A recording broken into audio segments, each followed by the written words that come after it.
Modi always threatens. He is terrorizing people and political parties. I never say he is a terrorist. ಪಶ್ಚಿಮ ಬಂಗಾಳ ಮತ್ತು ತಮಿಳುನಾಡು ವಿಧಾನಸಭಾ ಚುನಾವಣೆಯ ಕಾವು ಏರ್ತಾ ಇರೋ ಬೆನ್ನಲ್ಲೇ ಮಲ್ಲಿಕಾರ್ಜುನ ಖರ್ಗೆ ಅವರು ಪ್ರಧಾನಿ ಮೋದಿ ಅವರ ವಿರುದ್ಧ ಕೊಟ್ಟಂತ ಹೇಳಿಕೆ ಈಗ ರಾಜಕೀಯ ಸಂಚಲನಕ್ಕೆ ಕಾರಣ ಆಗಿದೆ.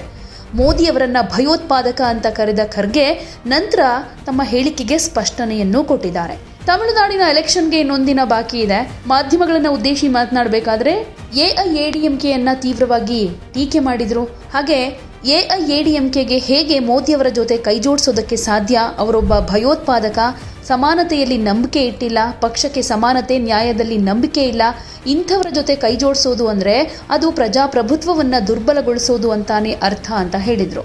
ನಂತರ ಅವರ ಈ ಹೇಳಿಕೆ ಸ್ವಲ್ಪ ವಿವಾದಕ್ಕೆ ಎಡೆ ಮಾಡಿಕೊಡ್ತಾ ಇದ್ದ ಹಾಗೆ ಈಗ ಯೂ ಟರ್ನ್ ಹೊಡೆದಿದ್ದಾರೆ. ನಾನು ಭಯೋತ್ಪಾದಕ ಅಂದರೆ ಎಲ್ಲರನ್ನೂ ಅವರು ಬೆದರಿಸ್ತಾರೆ ಅನ್ನೋ ಅರ್ಥದಲ್ಲಿ ಹೇಳಿದ್ದೀನಿ ಅಷ್ಟೇ ಅಂತ ಸ್ಪಷ್ಟನೆ ಕೊಡೋ ಮೂಲಕ ವಿವಾದವನ್ನ ತಣ್ಣಗಾಗಿಸೋ ಪ್ರಯತ್ನ ಮಾಡಿದ್ದಾರೆ.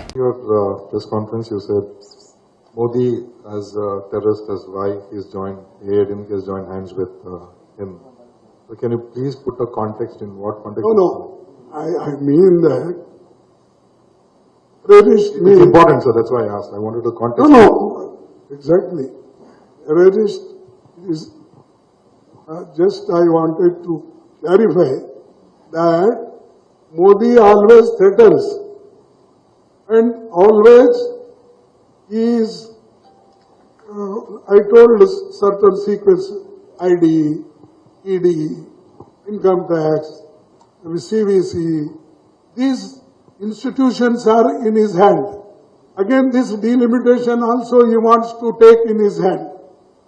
Therefore, I say, in that context, Terrorize, you mean to say? he is terrorizing people and political parties. I never said he is a terrorist. Terrorizing is, that's why it is.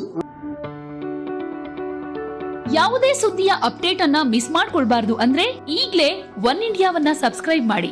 ನಿಮಗೆ ಬೇಕಾದ ಭಾಷೆಯಲ್ಲಿ ಎಲ್ಲಾ ಸುದ್ದಿ ತಿಳಿಬೇಕು ಅಂದ್ರೆ one India app ಅನ್ನ download ಮಾಡ್ಕೊಳ್ಳಿ.